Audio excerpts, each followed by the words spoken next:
y la fuerza. Antes de empezar con el tema, quiero a ver qué dudas tienen con respecto a lo que vimos hasta ahora de reeducación propiamente dicha. Así no nos pasamos de largo las dudas que puedan tener.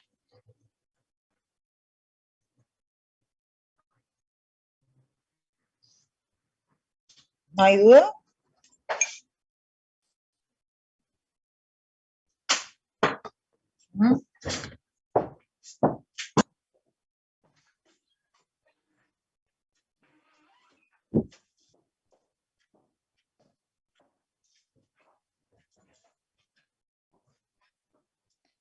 Nada de duda, chicos. Ni siquiera en relación al trabajo que están realizando.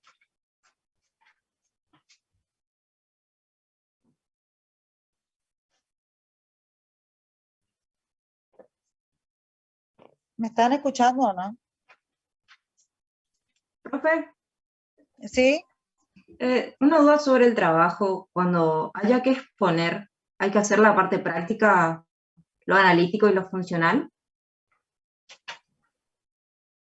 Y sí, como hicieron la otra clase anterior, solamente que muestran una ejecución nomás, no van a hacer la cantidad de repeticiones, van a mostrar la modalidad de cada una para no extendernos en el tiempo, pero sí cómo ustedes establecieron la progresión y la relación de esa progresión con un ejercicio funcional a esa instancia, o sea, en cada situación de valor, qué tipo de ejercicio de modalidad funcional ustedes pueden realizar, o bien si no alcanza todavía para una modalidad funcional porque es muy bajo, alguno que tenga que ver con la globalidad, o sea que vamos construyendo despacito esa ida, digamos, ese camino hacia la función. Bien. ¿Me explico o no? Sí, profe. Bien, entonces simplemente una muestra de cada uno. Bueno, gracias. Bien. Profe, yo tengo una duda Sí. respecto a la reeducación.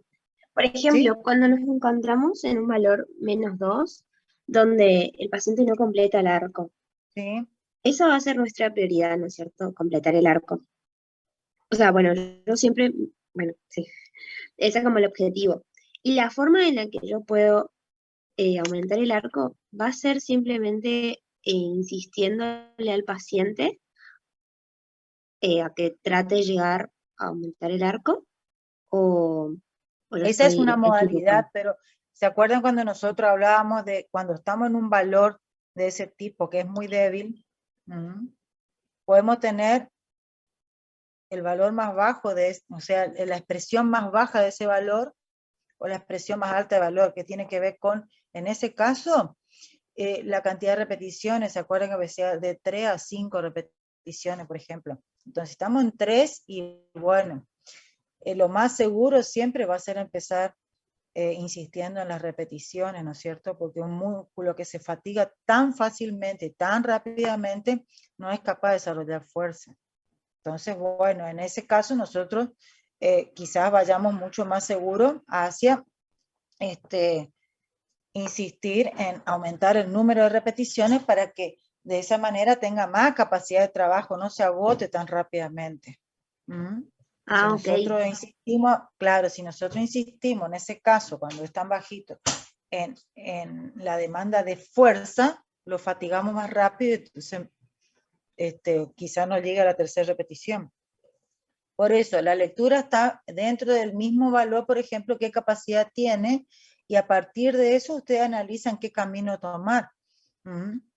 O, por ejemplo, como hablábamos la otra vez, podríamos hacer por allí una combinación. Me suponete este mismo valor, pero que está en 5 repeticiones. Bueno, yo hago 1, 2, 3, 4, 5.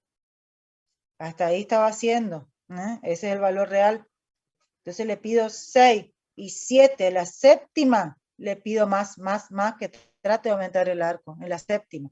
Entonces allí yo puedo ir combinando, pero ya estoy teniendo una noción de la situación, una lectura de la respuesta del músculo. Si ustedes ven que llega a 6, que lleva 7 repeticiones, con solvencia, bien, cumpliendo bien todo, entonces allí ustedes en esas 7 pueden pedirle que aumente un poquito el arco. Entonces, en la última ejecución piden el máximo. Claro, claro. Esa es una Perfecto. forma. O sea, por eso le digo, siempre es importante tener en cuenta el análisis que ustedes hacen de la situación. ¿Cómo está el músculo? Esa es la foto del músculo y a partir de ahí nosotros decimos, el camino para iniciar es tal o cual. Por eso yo les decía, seguro en estos valores bajos no se van a equivocar nunca con el aumento de repeticiones, pero eso tiene un límite, porque lo que nosotros necesitamos es fuerza. Entonces, como una herramienta para darle más capacidad de trabajo, aumentamos las repeticiones, pero después tenemos que exigir fuerza, sí o sí. Si no, no podemos superar. ¿Está? Sí, profe, gracias. Dale, perfecto. ¿Alguna Una cuestión más? consulta. Con respecto al reflejo estiramiento, ¿es Sí. necesario explicarle al paciente o es indiferente a la hora de hacerlo? Se lo explicamos que le vamos a aplicar un reflejo, que a partir de ese reflejo comience a hacer... Aplicarle, entendí yo. No, explicarle. Y generalmente es bueno explicarle todo, ¿viste? Porque él se va a dar cuenta, en algún momento le hace esa atención máxima y en otra no. Pero no depende de la ejecución. Recuerden que el éxito del reflejo estiramiento está en que logremos la simultaneidad. Que logremos que nuestra maniobra despierte el reflejo, cuya respuesta se sume a la iniciación del movimiento activo, el voluntario, para que tenga eficacia, que mejore el inicio, porque justamente aplicamos este reflejo en aquellos valores que apenas inician, que tienen dificultad para completar, especialmente el que solo hace la amplitud externa. ¿Sí? Pero explicarles sí como información, pero en ese caso, como es reflejo, él no tiene que hacer nada. Gracias, profe. Bien. ¿Algo más?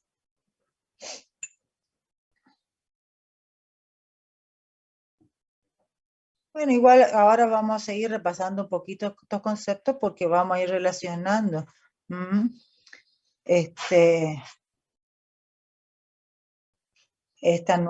nuevo tema en función de la reeducación. Me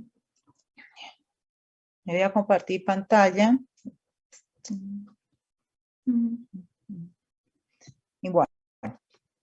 Aquí lo que nosotros vamos a hablar es la polioterapia y suspensión, ¿sí? Que son las dos técnicas aplicables desde el punto de vista de la mecanoterapia, el uso de sogas, poleas, eslingas, y tiene una gran capacidad, digamos, de adaptación a la utilización con mucha simpleza. Es muy sencillo trabajar con eso, pero dentro de la mecanoterapia, por supuesto, están todo aquello que ustedes realizan con algún tipo de máquina, ¿no es cierto? Una simple camilla de cuádriceps podríamos considerarla dentro de la mecanoterapia. Pero nosotros vamos a prestar especial atención a esta situación porque es muy aplicable a este momento de la reeducación que ustedes están viendo con más detenimiento, digamos, en esta parte, que es la reeducación de músculos a partir de músculos débiles, de valores débiles. Entonces nosotros tenemos una de ellas, la suspensión terapia. Profe, ¿Sí? ¿puede poner el Power en presentación para que se vea más grande, por favor? Bueno, ¿cómo no? No suelo poner porque a veces se me va como no uso mouse, se me va un poquito para adelantar. Bien. Decíamos entonces que esta es La suspensión terapia es una técnica que simplemente pretende colocar un segmento del cuerpo en un estado de suspensión, que tiene como finalidad, a partir de esa situación, la ejecución de otras técnicas. O sea, la suspensión terapia por sí sola, sin imponerle un objetivo determinado en cuanto a su aplicación o su uso, no tiene un objetivo propio, ¿me explico? O sea, yo puedo poner una suspensión y si no aplico sobre ella algún objetivo de trabajo como hacer una movilización o un ejercicio de reeducación, la suspensión queda simplemente en el acto de suspender.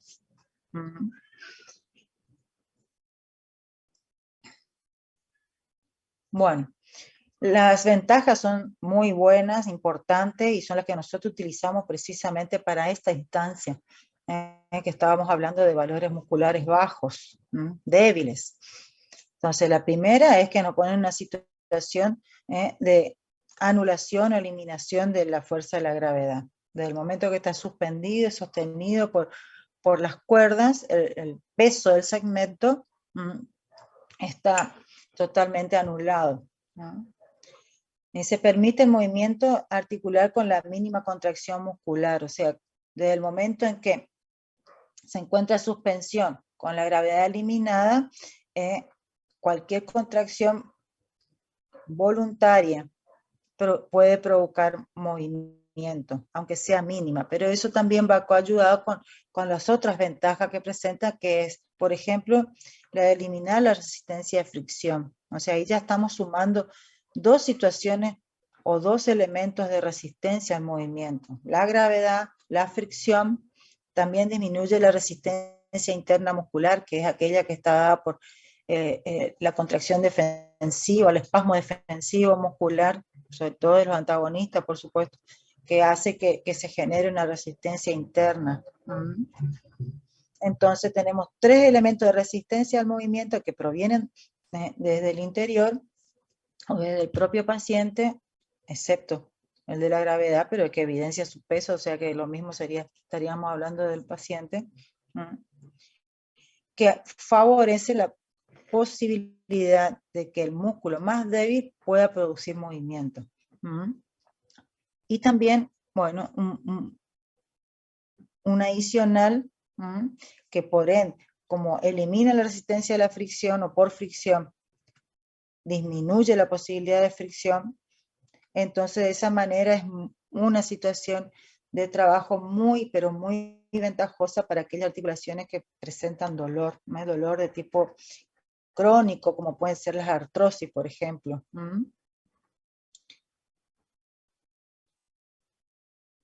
Bueno, para poder realizar estas técnicas nosotros necesitamos un sistema que está dado por un espacio preparado para el mismo y que con marcos, que se compone de marcos, o en este caso, por ejemplo, marcos estilo jaula, que pueden ser, en este caso, por ejemplo, demuestra una tarima que es algo más amplio, más bajo, más fácil de acceso para pacientes más debilitados, ¿sí? Y todos los otros elementos que nos ayudan a poder lograr la suspensión, que son las correas, las eslingas, las cinchas, los ganchos, todo lo que nosotros vamos utilizando para poder colocar el segmento en suspensión. Vamos a tener distintos tipos que se van a ir adecuando, especialmente las cinchas, ¿sí? Al segmento.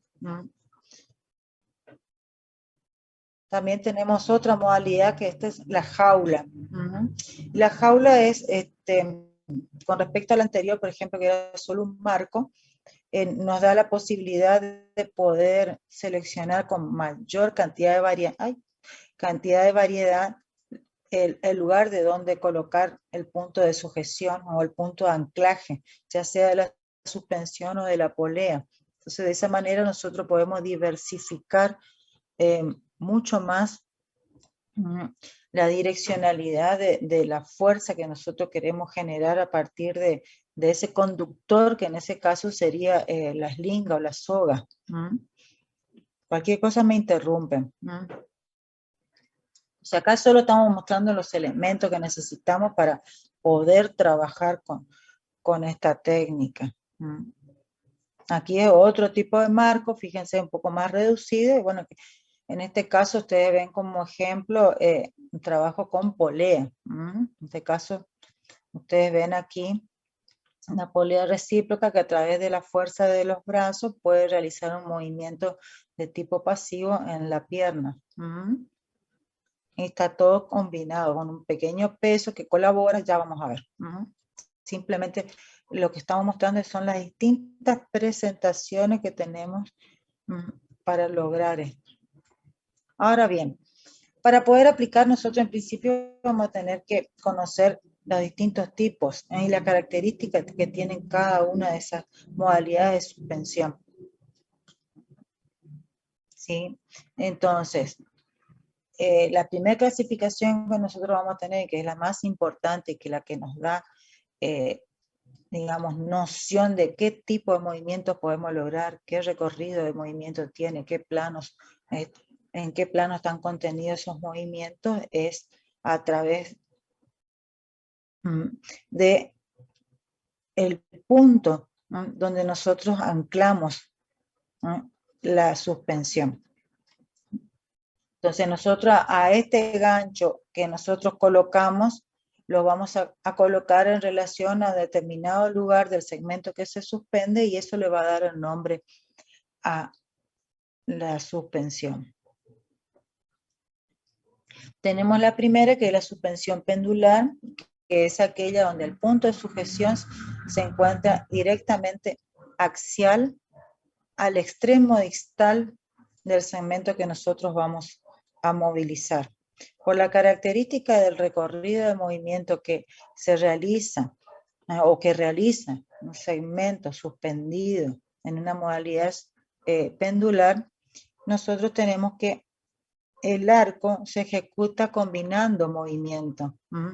Entonces dice que el movimiento se ejecuta trazando una curva cóncava, pero va a ser una curva cóncava que va a estar contenida en un plano frontal de esta forma. Por ende, nosotros vamos a tener un movimiento que va a combinar planos, ¿sí? Si nosotros hiciéramos, por ejemplo, a ver aquí.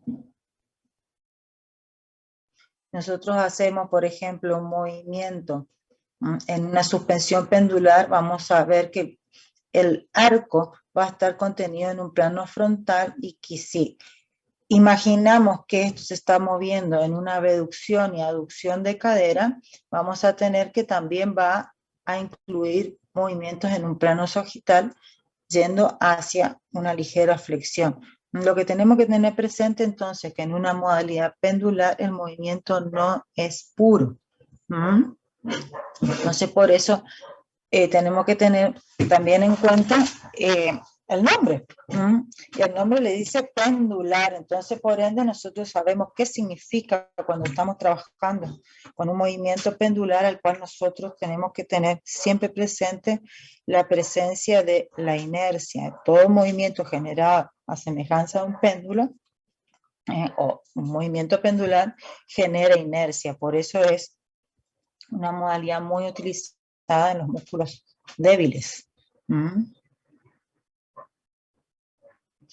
En la modalidad de pendular nosotros tenemos la posibilidad de seleccionar estos 3 ejercicios.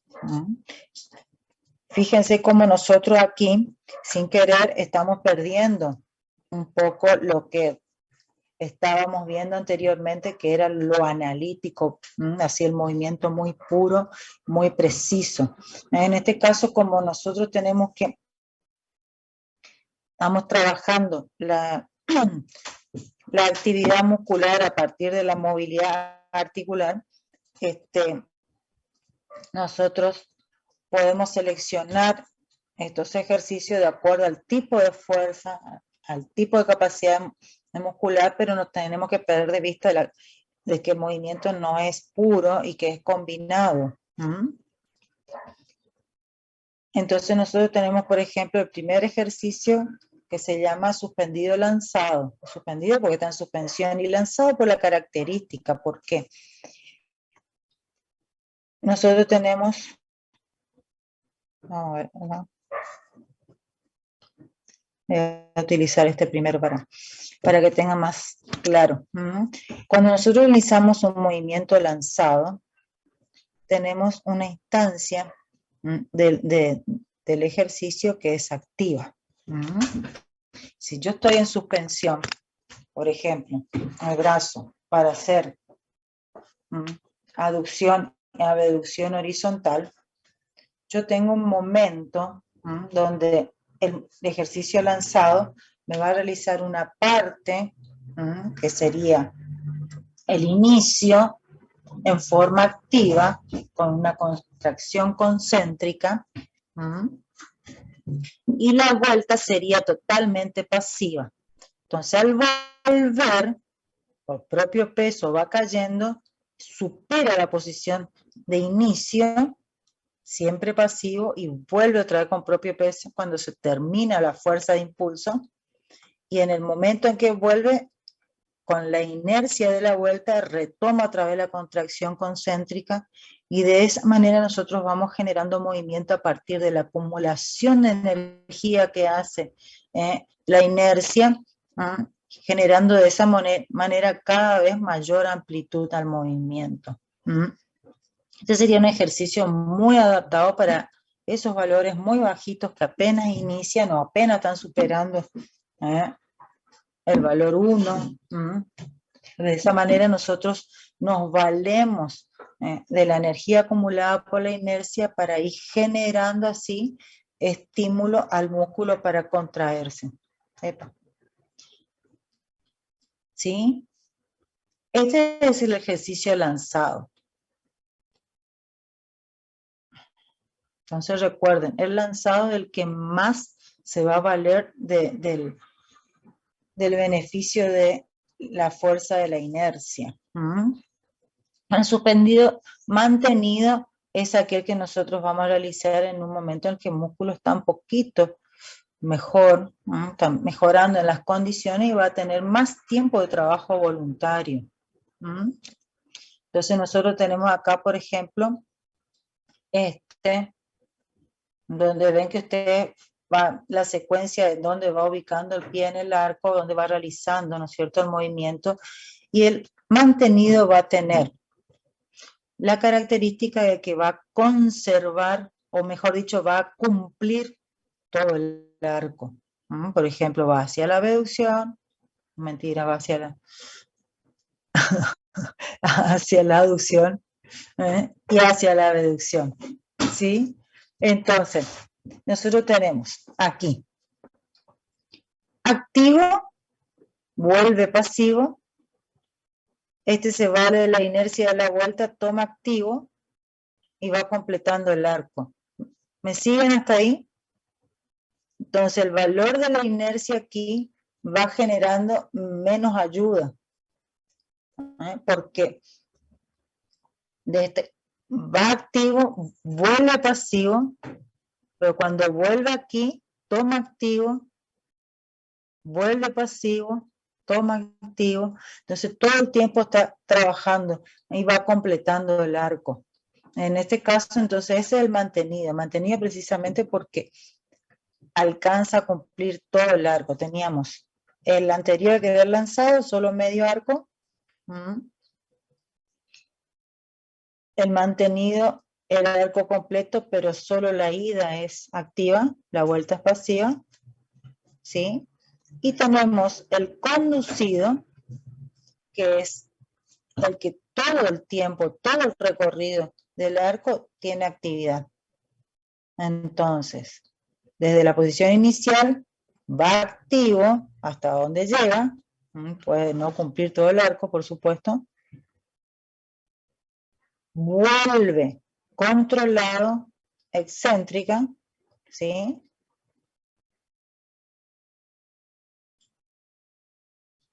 Ay, se me perdió el cursor, ahí está.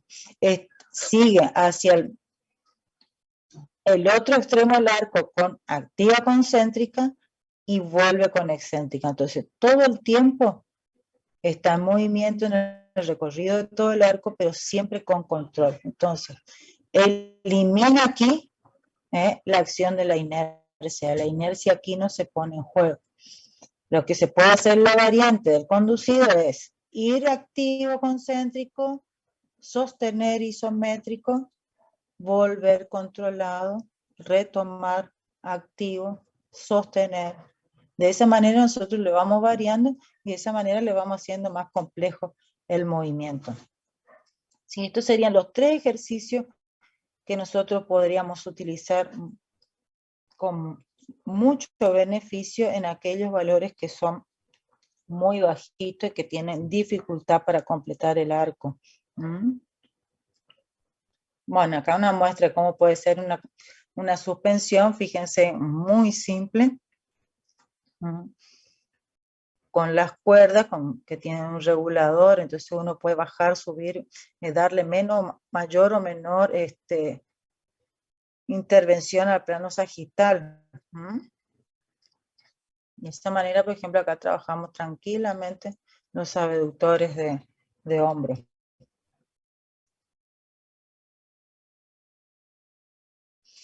Ahora bien, dentro de esta misma suspensión nosotros podemos tener modificaciones, ¿sí? Estas son las 2 más importantes y que nos dan una posibilidad de tener mayor alcance, no solo desde el punto de vista de la respuesta muscular o del desafío muscular, sino también del beneficio a nivel articular. Nosotros tenemos una suspensión descentrada, que el punto de anclaje se ubica en dirección al extremo distal corrido hacia afuera, hacia adentro. ¿Qué quiere decir? Si yo estoy con una suspensión pendular, este es mi extremo distal, para que sea pendular puro la coloco exactamente en la vertical, bien axial al extremo, en este caso a mi mano, ¿sí? Ahora bien, si yo quiero hacer descentrada, mantengo esa distancia de lo distal, pero lo corro o hacia adentro o hacia afuera. De manera que de esa forma el arco que me supone, a ver dónde está, se me perdió mi... El arco que me supone, fíjense acá está directamente en la vertical del extremo distal, ¿sí? Ahora bien, para una descentrada yo corro hacia un lado, ¿sí? En este caso hacia afuera. De manera que el arco que me va a delimitar esta suspensión como recorrido del movimiento va a presentar una diagonalidad. Entonces, esa curva que antes era cóncava, contenida en un plano frontal, ahora va a pasar a estar contenida en un plano diagonal. Por ende, la dirección del movimiento que se da con esta suspensión va a tener una parte del mismo con ligera influencia de la acción de la gravedad. Ahora, cuánto nosotros corramos va a determinar la inclinación de ese plano diagonal y por ende va a determinar el nivel de influencia de la acción de la gravedad que nosotros pretendemos imponer. ¿Me explico hasta ahí o no? ¿Cómo vamos? Sí, profe. Bueno, gracias. En cambio, la otra versión o la otra modalidad es la excentrada, que es esta que está aquí, la 3B. Entonces, en este caso yo respeto la dirección del segmento y desde el extremo distal lo alejo aún más, como en este caso. De manera que va disminuyendo la angulación del tensor, que simplemente si ustedes se imaginan esta eslinga, están como si estuvieran viendo la línea de fuerza. Entonces esto genera una fuerza de decoaptación, de separación. Por ende, se modifica el trayecto del arco de movimiento, disminuyendo el arco de movimiento, pero aumentando la decoaptación, que sería la modalidad que nosotros aplicaríamos en aquellos músculos, por ejemplo, que queremos estirar. Hay mucha tensión, por ejemplo, ¿sí? Pero más aún la ocupamos en aquellas que nosotros queremos decoaptar o queremos dar luz al interior de la articulación para eliminar o mejorar el movimiento, eliminar la fricción. Entonces damos tensión de estiramiento a los músculos para disminuir la tensión interna, ese enchufe, ese enrosque que hacen los músculos cuando están muy tensos sobre la articulación, ¿sí? A la vez que tensamos o estiramos todos los elementos blandos periarticulares y permitimos que haya una mayor separación de las carillas articulares, generando mayor luz allí y eliminando, disminuyendo la fricción. Por ende, vamos a mejorar la calidad del movimiento, pero por sobre todo vamos a disminuir ese elemento que es la fricción que provoca dolor. Entonces, en este caso nosotros utilizaríamos cuando tenemos una articulación con dolor, cuando tenemos músculos muy retraídos, que tienen mucha resistencia interna y que generan mucha limitación, entonces podemos aplicar eso como un intermedio, ¿no sé?, para lograr adecuar las estructuras para poder trabajar después con una modalidad más efectiva desde el punto de vista de generación de trabajo muscular, ¿no es cierto? Bueno.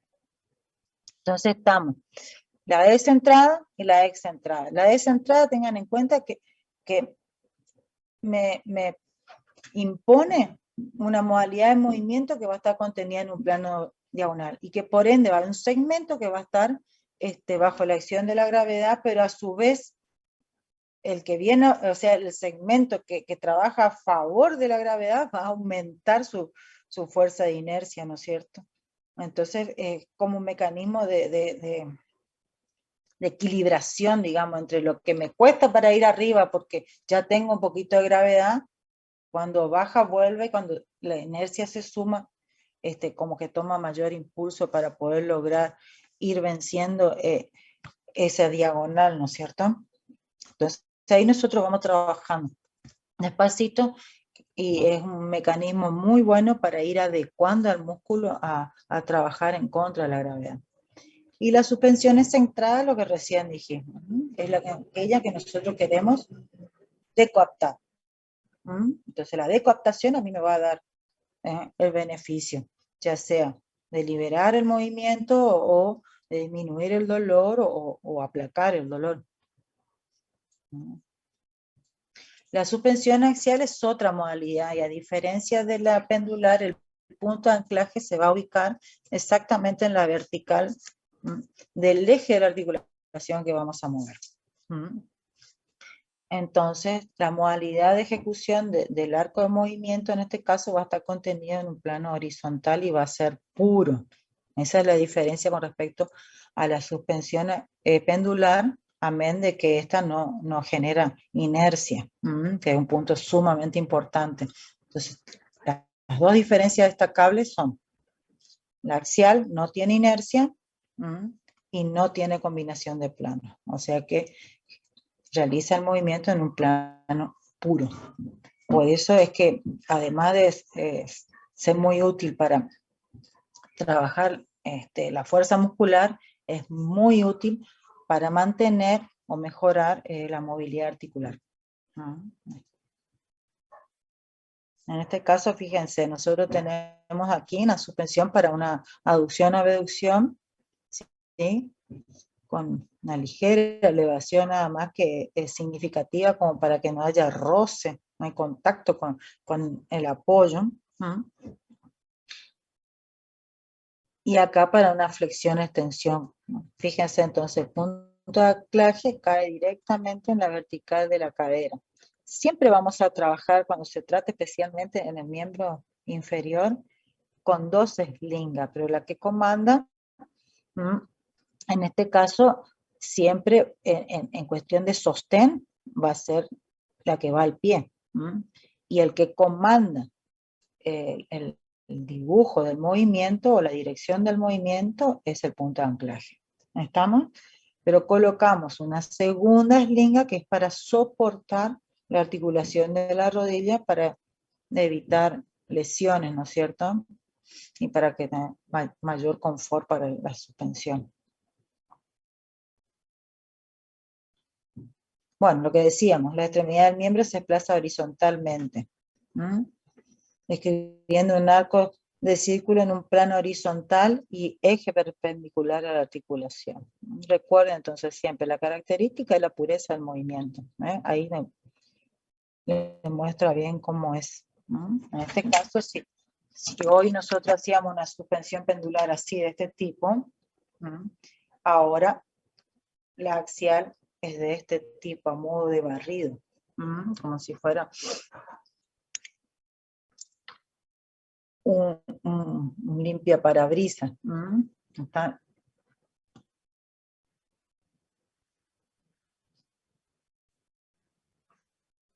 Bien, aquí les muestra, ¿ves?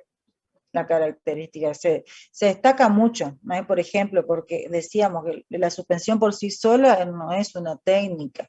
La suspensión es un medio para poder aplicar una técnica haciendo uso de las ventajas que me da la suspensión. En este caso, entonces, por esta característica de la pureza del arco, en cuestión de la relación con los ejes articulares, nosotros aplicamos movilizaciones sobre esa suspensión. Movilizaciones que nos permiten mejorar la movilidad articular, ¿sí? O, por ejemplo, movilizaciones que me permiten mejorar la longitud muscular. Porque a veces las retracciones también ocasionan debilidad, entonces tenemos que resolver ambas.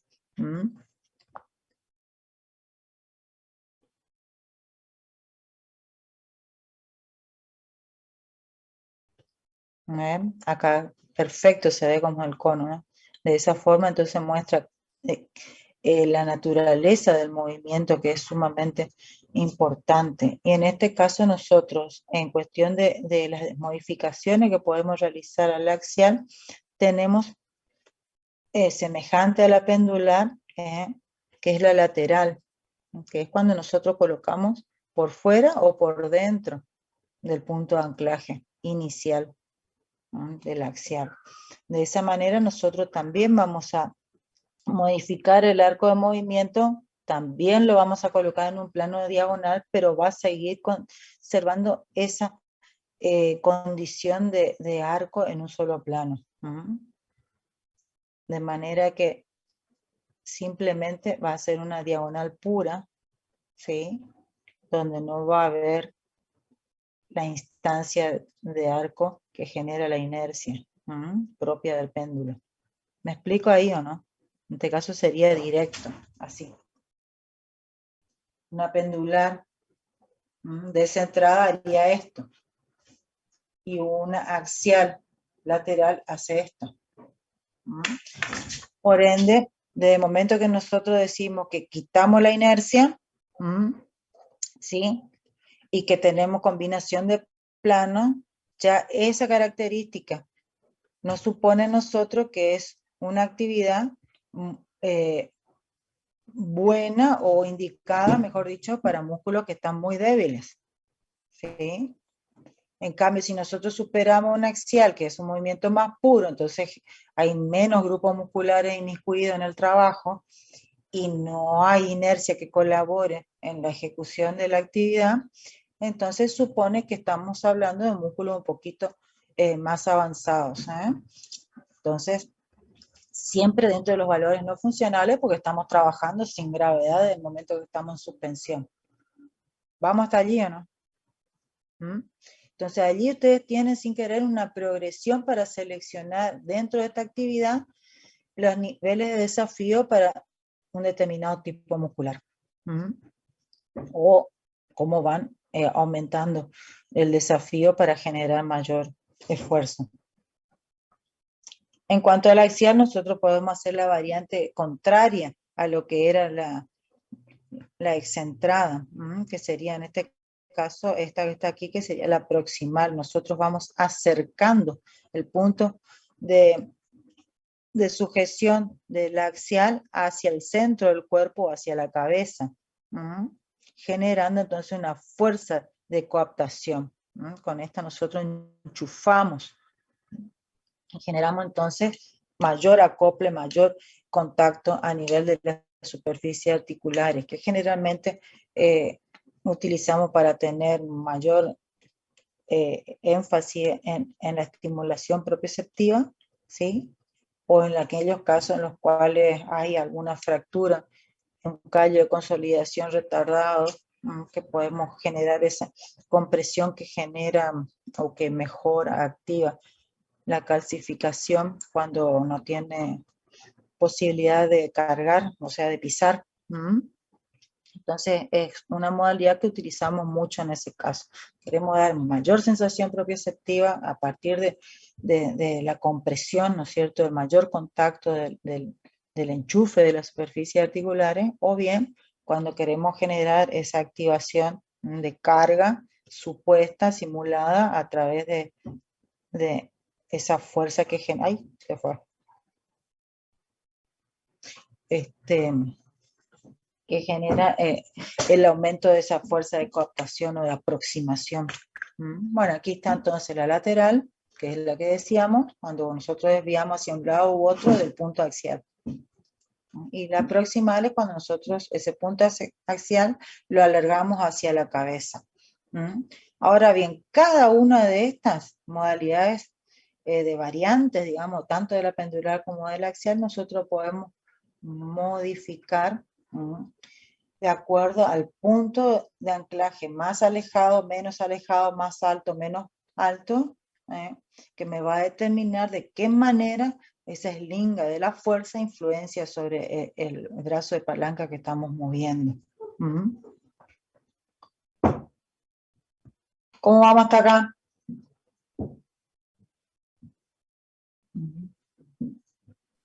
Bien, profe.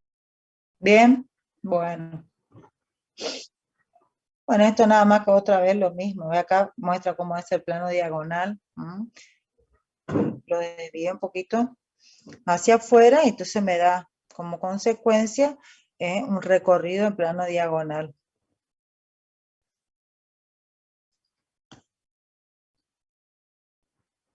Acá está la fuerza compresiva. A ver, si yo lo alejo más, tengo mayor. Ahora, si lo bajo más y lo alejo más, tengo mayor. O sea, a medida que yo voy modificando el ángulo de aplicación de esa fuerza que acá en este caso está representada por la eslinga, ¿sí?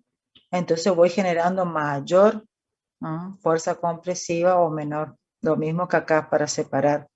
Si yo lo bajo más y lo alejo más, tengo mayor fuerza de tracción, de manera que la fuerza que estoy imponiendo para separar es mayor.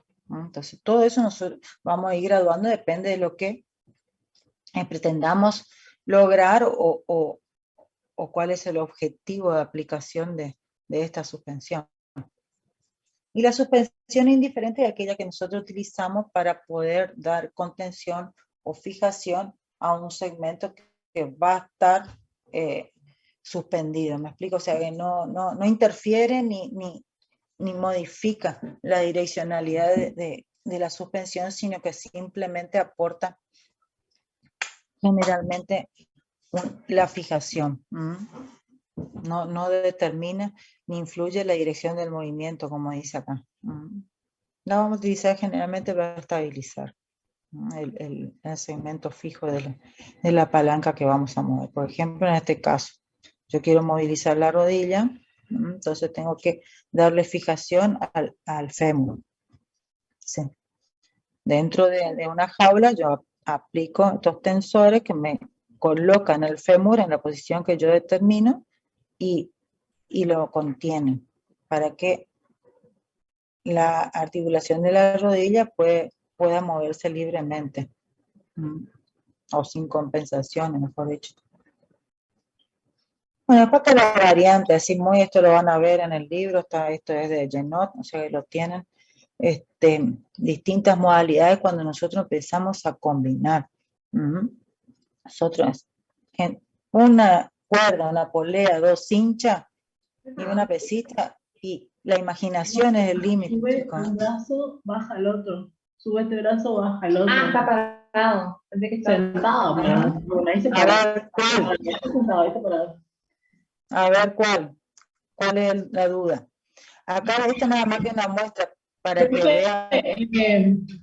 No te escucho bien. Ahora sí. Ahí parece que sí.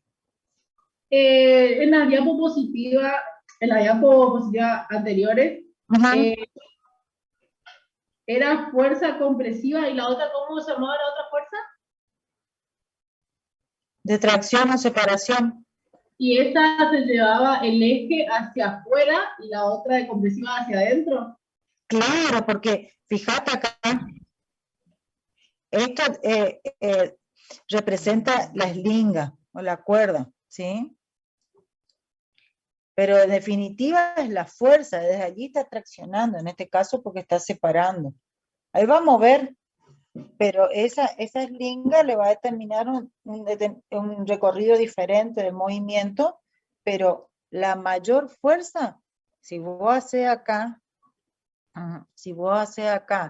la descomposición de la fuerza, va a ver que la que prevalece es esta, la de tracción, al contrario de aquí. Aquí la fuerza que prevalece es la de compresión. Esto es simplemente la ley de paralelogramo, cómo se descompone la fuerza.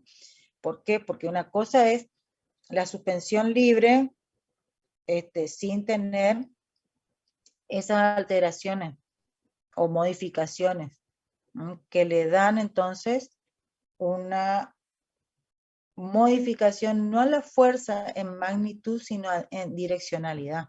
¿Me explico, no? Entonces yo modifico el punto de anclaje y la fuerza de tracción que genera la eslinga me determina un resultado. En este caso, al tirar desde lejos, por decir de alguna manera, me tracciona. Y como está cerca, me enchufa. ¿Me explico, no? Cuando lo experimenten lo van a sentir mejor, pero esto es simplemente aplicación de la ley de paralelogramo. Esto es como el principio de estabilidad y rotación. O sea, a ver, la fuerza de estabilización, en este caso nosotros podríamos decir que esta es una fuerza de estabilización y esta todo lo contrario, de inestabilidad.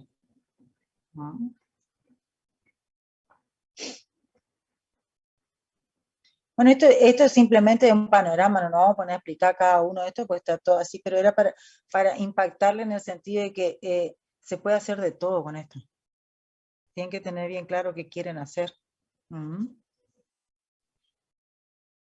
Entonces, lo primero que nosotros pensamos es siempre qué objetivo le imponemos, ¿no es cierto? Acá también, fíjense, cómo en esto acá puede ser totalmente activo, ¿sí?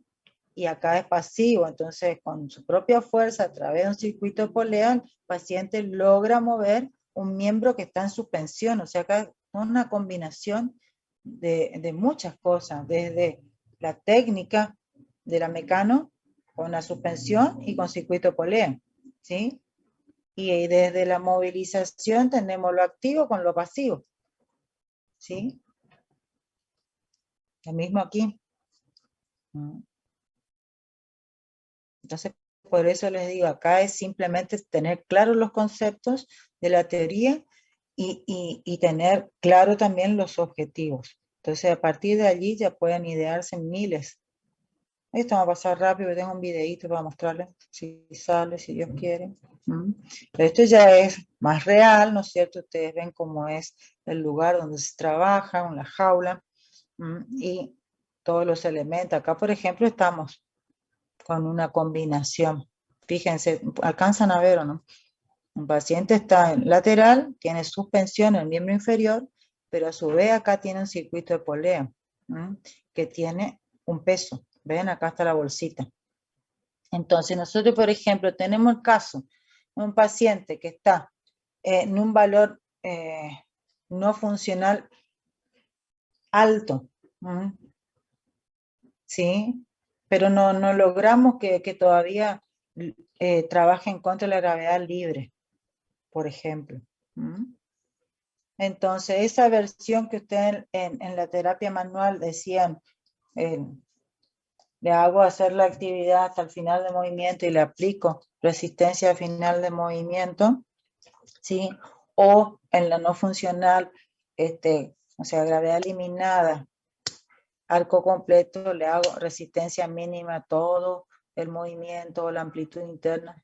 O sea, lo que quiero hacerles ver es el uso de la resistencia en la versión no funcional, en la horizontal, que es un camino intermedio para estos músculos que trabajan con una palanca muy pesada. A veces les cuesta trabajo, les cuesta tiempo adaptarse a la vertical. Entonces, una buena modalidad es este trabajo en suspensión con una carga que a diferencia de la resistencia manual es dosificable, es objetiva. Esta carga puede ser 200 gramos, 250, medio kilo, 1 kilo. ¿Me explico? Entonces estoy trabajando en la misma versión en una situación diferente que hace uso de un mecanismo. En este caso de suspensión y de polea, con una carga externa.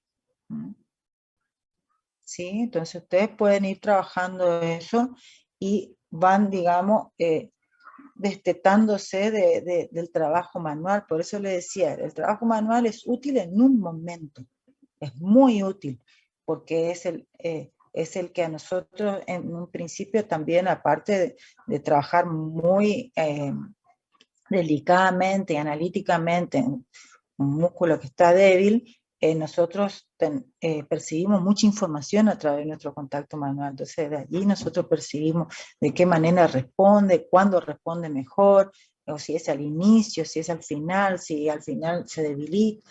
Entonces ahí nosotros vamos también teniendo nuestras retroalimentaciones en la situación de trabajo con el paciente. Aquí ya estamos un poquito más alejados, entonces, pero tenemos la ventaja de decir, bueno, yo a esta resistencia que yo sé que inicié con 200 gramos, qué sé yo, pongámosle una cifra, yo la voy a ir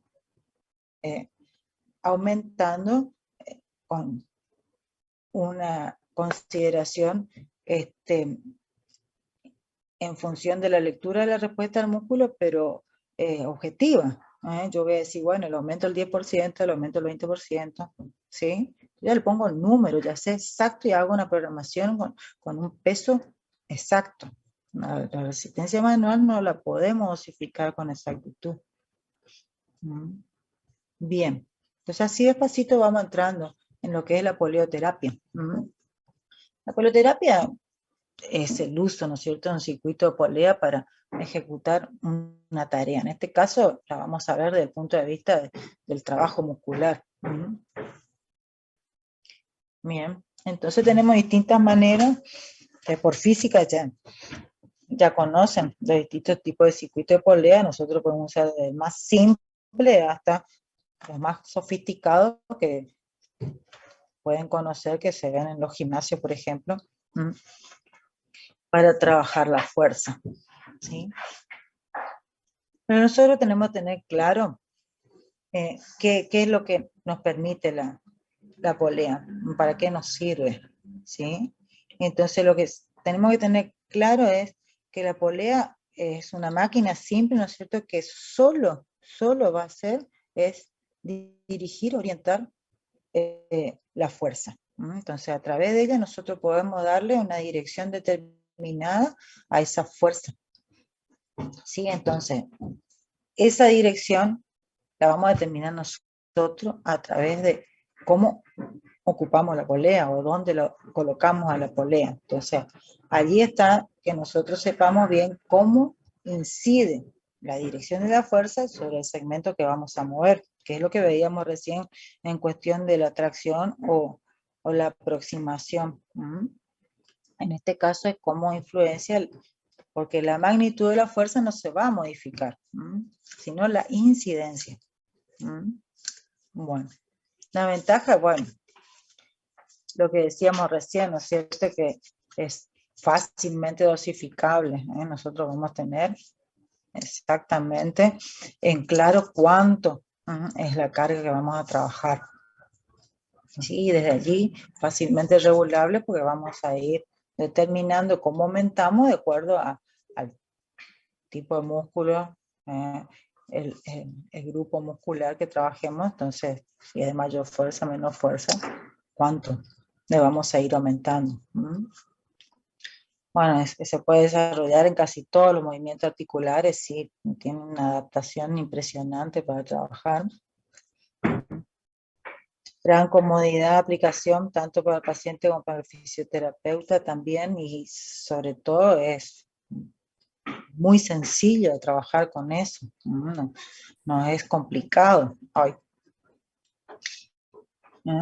El tratamiento individualizado, sí, cualquier reeducación es individualizada, pero en este caso se refiere más también ahí a la aplicación, o sea que a diferencia de lo que ustedes pueden ver cuando trabajan con polea en un gimnasio, en este caso es individualizado porque tienen que determinar un circuito propio para ese paciente, ¿no es cierto? Y bueno, lo mejor de todo es que es sumamente económica, muy económica, y bueno, fácil de aplicar. Bueno, ¿qué es un circuito de polea? Bueno, un circuito de polea es, como dice acá, la instalación de 1, 2, 3 poleas sobre las cuales pasan las cuerdas. Esa es la importante, porque es la que transmite la fuerza. Que va enganchada a una palanca articular, mientras que en el otro extremo tiene un peso suspendido. Este le va a permitir realizar una movilización activa contra resistencia en la primera fase del movimiento, y en la otra una que puede ser pasiva, o sea, dependiendo de qué relación tiene el circuito, o sea, el punto de anclaje de la polea con el movimiento va a determinar un momento pasivo o un momento activo.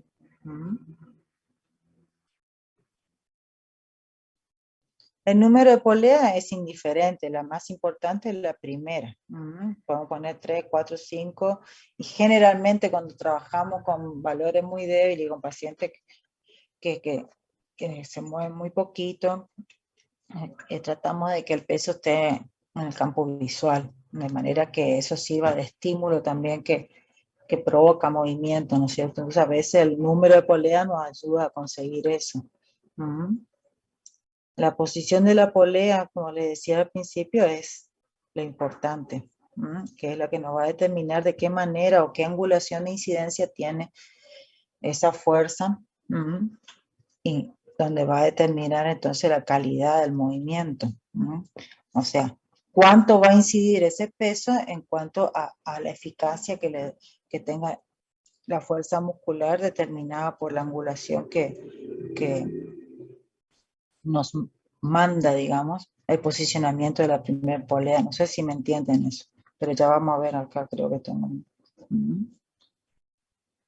Entonces, si nosotros colocamos, por ejemplo, y está relacionado, si ustedes piensan en la polea, piensan en la ley de paralelogramo y el ángulo de tracción.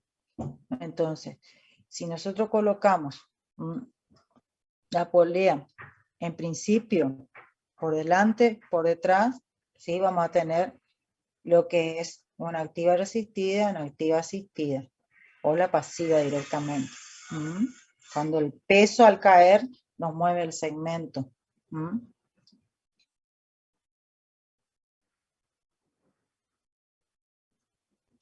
este caso, por ejemplo, aquí la colocación de la primer polea nos impone un movimiento resistido para la abducción, pero un movimiento asistido para la aducción, ¿sí? En este caso, nosotros queremos hacer todo el tiempo resistido para los abductores, entonces vamos a tener una contracción concéntrica para abducir, ¿sí? Y una vuelta excéntrica controlando la caída del peso. En ese caso, entonces tenemos todo activo. Pero nosotros podemos subir, ¿sí? Sostener y después relajar, entonces la vuelta va a ser totalmente pasiva.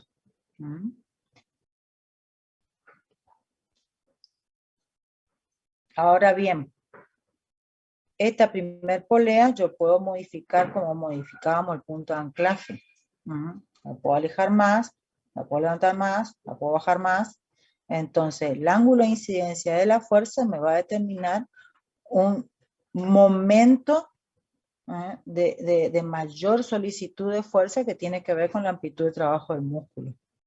¿Me siguen hasta ahí o no? ¿Sí? Por ejemplo, si yo, imagínense, esta es la posición de inicio, ¿no? El bracito al costado del cuerpo.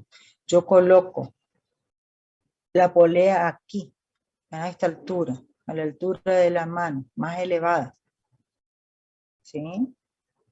Entonces, ustedes imagínense en qué momento del movimiento va a tener mayor incidencia la fuerza que determina esa posición de primer polea. ¿Alguien se anima? O bien esta, ¿en qué momento está teniendo mayor fuerza de resistencia de acuerdo a la incidencia de esa dirección? ¿Puede ser cuando arranca el movimiento, profe? El primero sí, porque está determinado porque en este caso es prácticamente perpendicular, entonces el momento que más...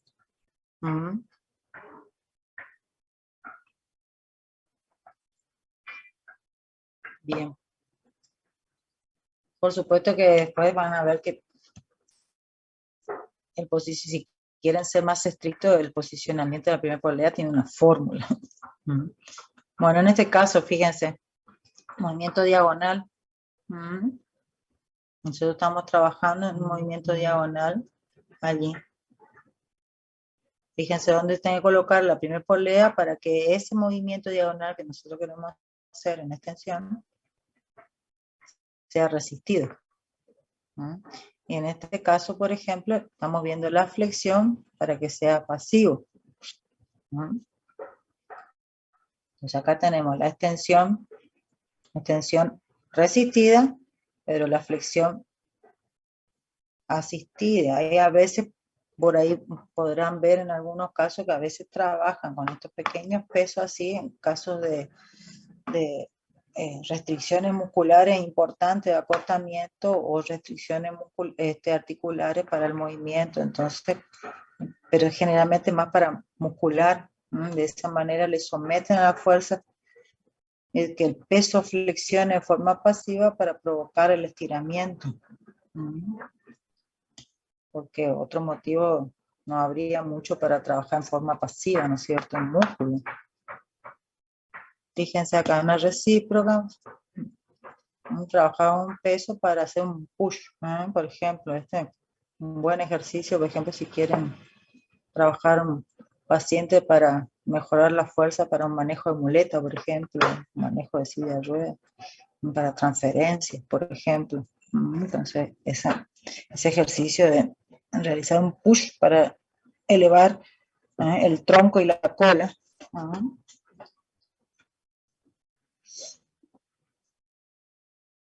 No son nada más que ejemplos, ya les digo, es infinita las modalidades que pueden ustedes trabajar con estos elementos tan, pero tan simples. Bueno, a ver acá. Oye, no, todavía no. Bueno, la primera polea que es otra vez. Es porque estoy sin mouse. Tenemos la polea al inicio del movimiento, que es lo que decíamos recién. La polea colocada a la perpendicular de la bisectriz del ángulo de movimiento. Entonces ahí nosotros determinamos un espacio de movimiento del arco que nosotros le queremos imponer mayor resistencia. Y bueno, y la polea al infinito es lo que decíamos nosotros, que es la que nos colocamos en el caso de que queremos modificar esa incidencia más alargada, como para que tengamos más proyección del movimiento. Vamos a ver si...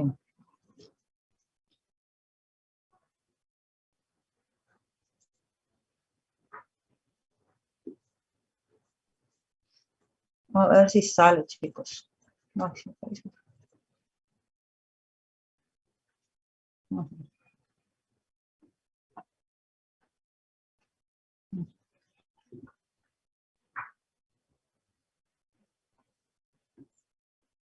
Les voy a sacar el sonido que está en inglés, a menos que quieran escucharlo en inglés.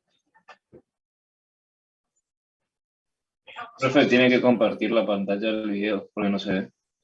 ¿No se ve? No, ¿Ven el video? ¿No?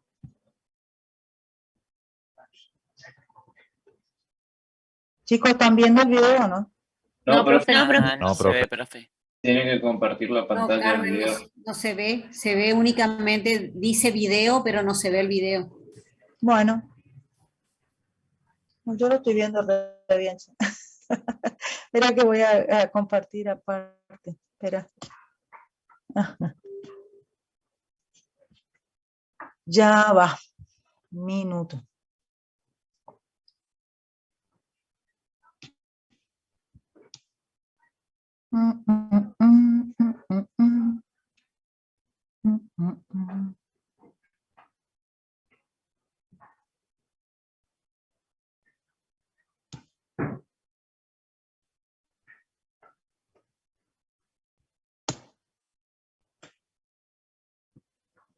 Espera.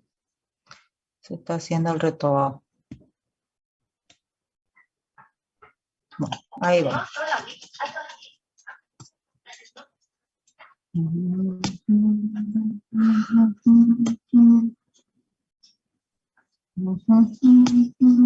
Y ahora, con propaganda de por medio.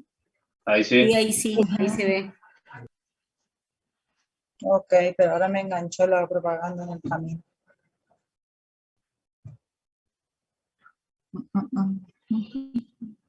Bueno. Ahí dice saltar mucho, profe. A la derecha. Mientras tanto, ¿alguna pregunta hasta que esto termine?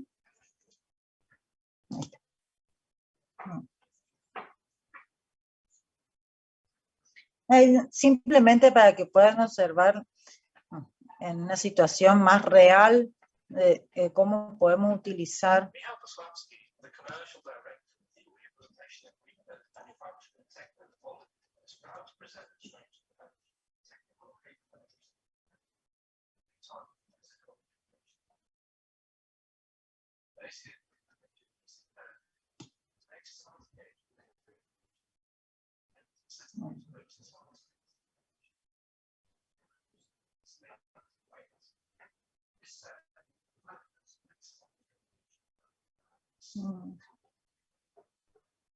en inglés.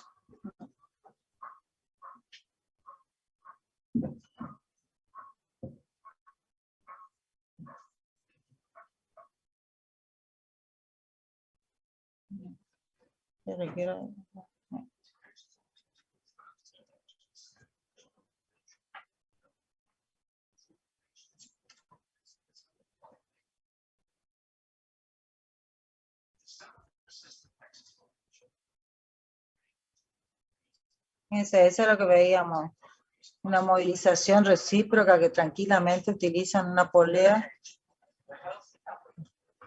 como ejercitación general o que un brazo le ayuda al otro, depende.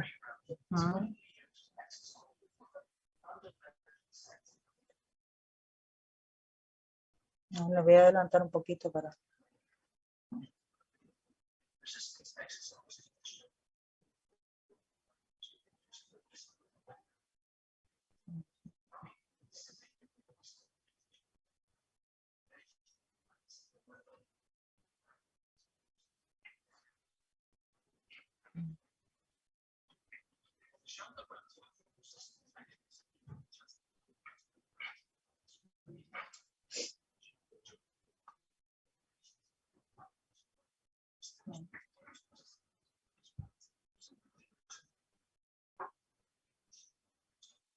Pregunten cualquier cosa, yo quiero que observen y analicen, por eso no estoy hablando mucho.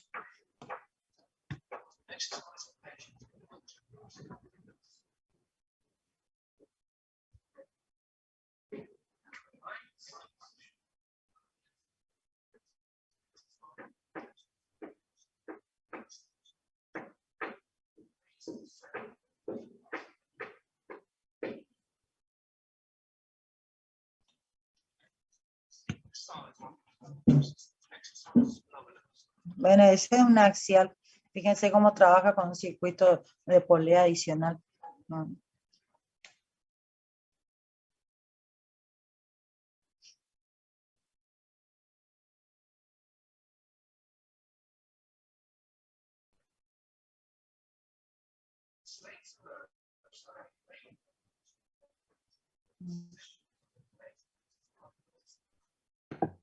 Profe, en la suspensión pendular nosotros tenemos que iniciar el movimiento ya que va a ser un valor 1.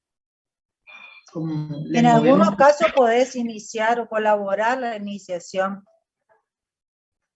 Sí, cuando es muy bajito. Sí. O sea, ir activando.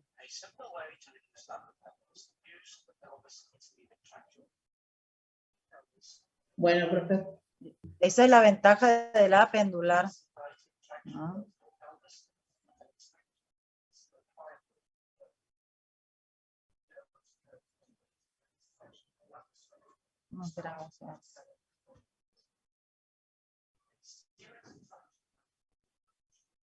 Bueno, allí la utilización de la polea para situaciones de tracción, fíjense allí, que ahí aplica exactamente lo que hablábamos hoy, cómo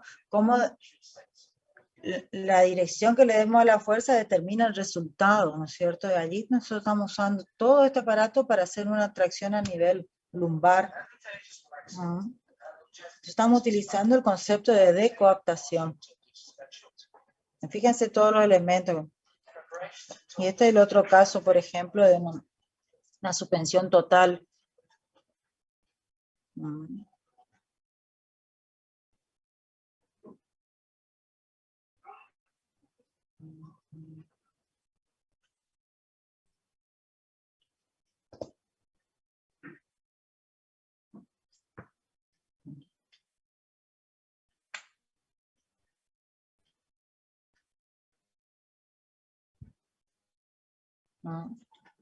Pues ahí empieza a realizar distintos movimientos del cuerpo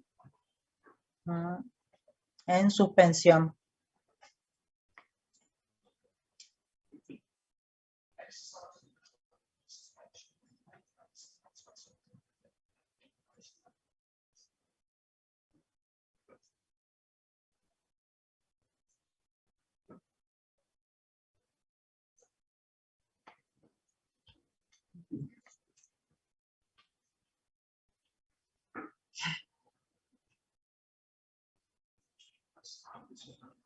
Bueno, esto es otra vez extracción.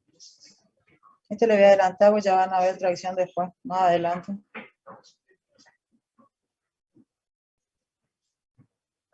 Bueno, esto es tracción, una tracción lumbar, ahora tracción cervical, pero siempre aplicando el concepto que estuvimos hablando.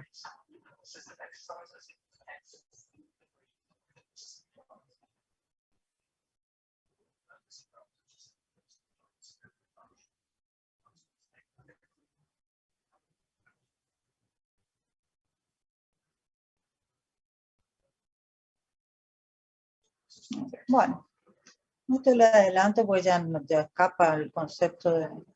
Perfecto. Pregunta hasta aquí. Ay, espero que voy a apagar esto.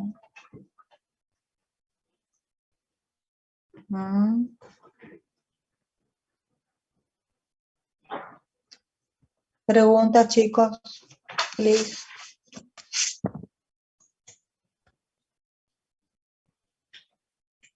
Bueno, si no hay ninguna pregunta, creo que terminamos.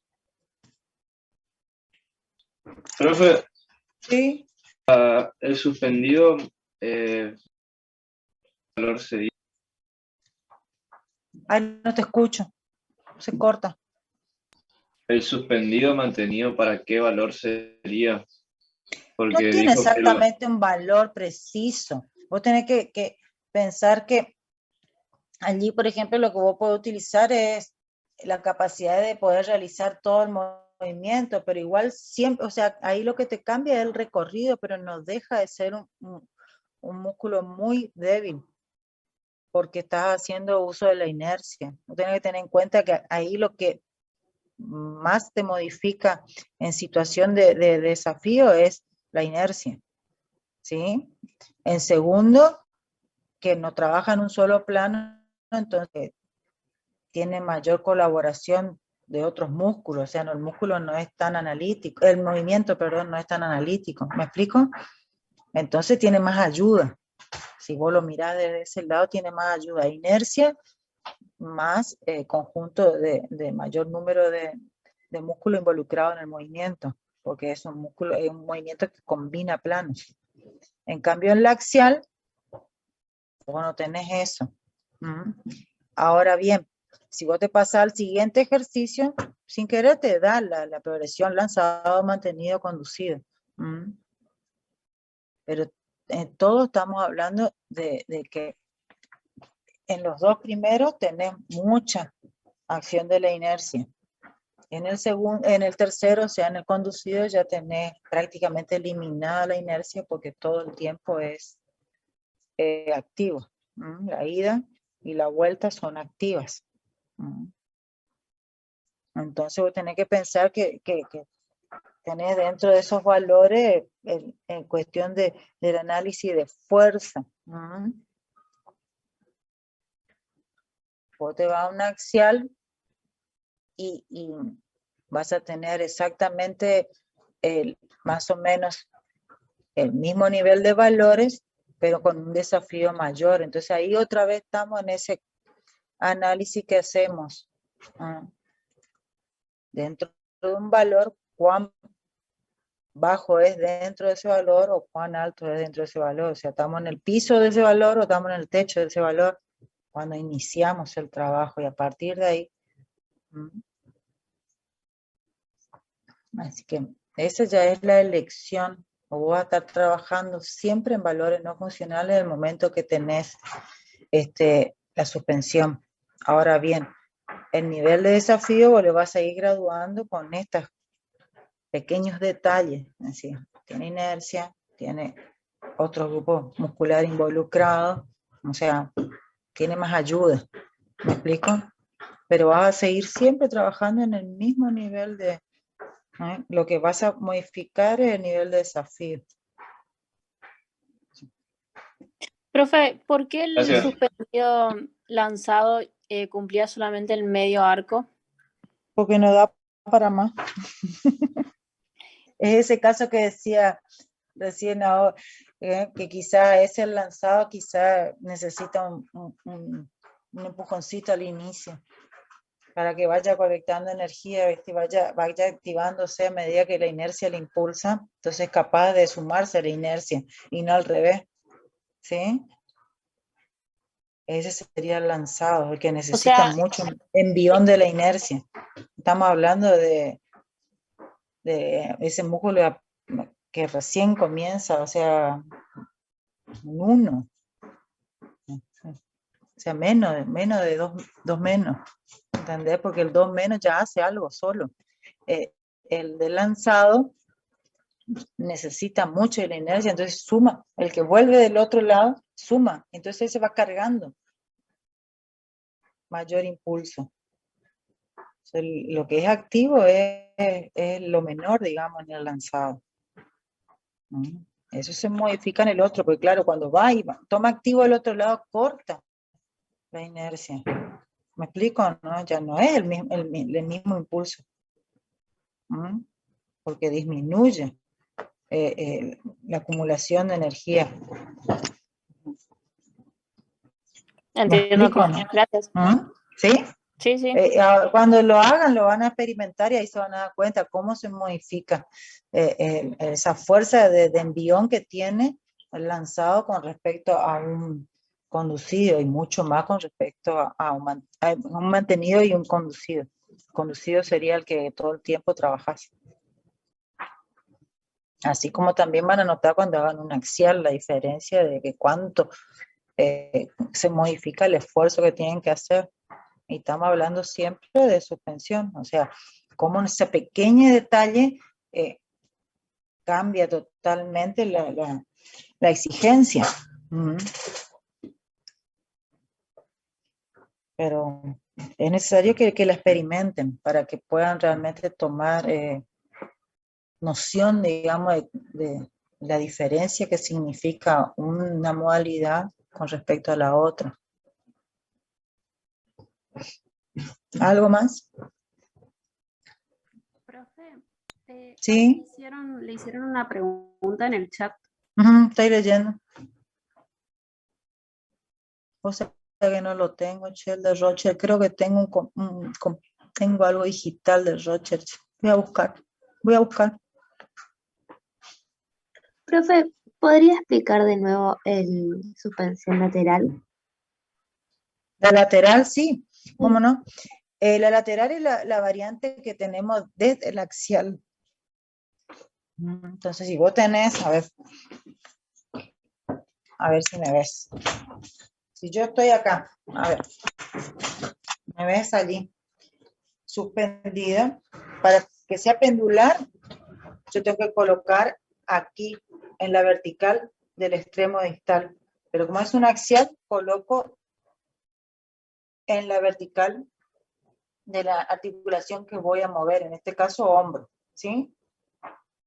Bien, sí. Entonces yo estoy en un axial, en la vertical de hombro, pero para que sea lateral yo tengo que mantener esa dirección relacionada al eje de la articulación que voy a mover, pero la corro un poquito para afuera o la puedo correr un poquito para adentro, ¿sí? Entonces, la dirección de la suspensión se va a modificar inclinando el plano de movimiento de esta forma, haciendo una diagonal neta.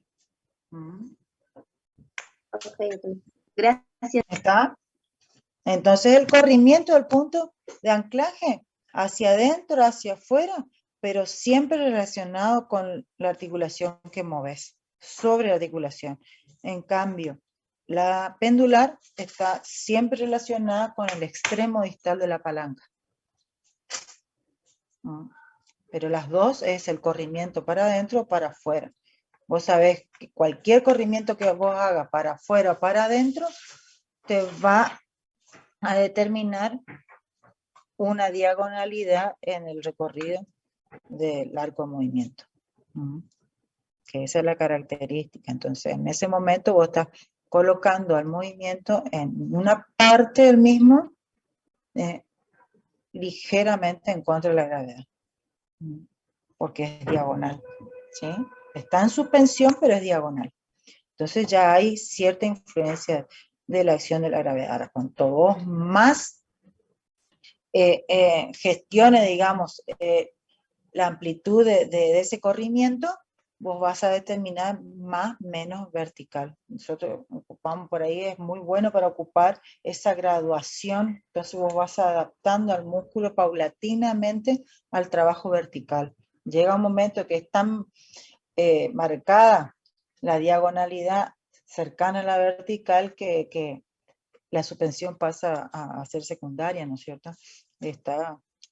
No cumple mucho ese rol de suspensión, pero nos sirve para ir adaptando al trabajo en la vertical, en las palancas muy pesadas, por ejemplo, o pacientes que mucho tiempo estuvieron sin trabajar en contra de la gravedad, entonces les cuesta mucho, tienen dificultad. Bueno, profe, muchas gracias. No hay por qué.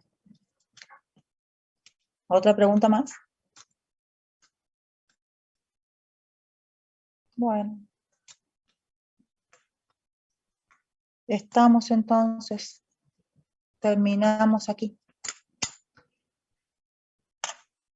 Nos vemos, chicos, entonces el viernes. ¿Tienen clase? Bueno, profe. Bueno. Chau, chau. Chao. Nos vemos. Chau, chau. Chao, profe, que tenga buena semana. Igualmente. Chau, chau.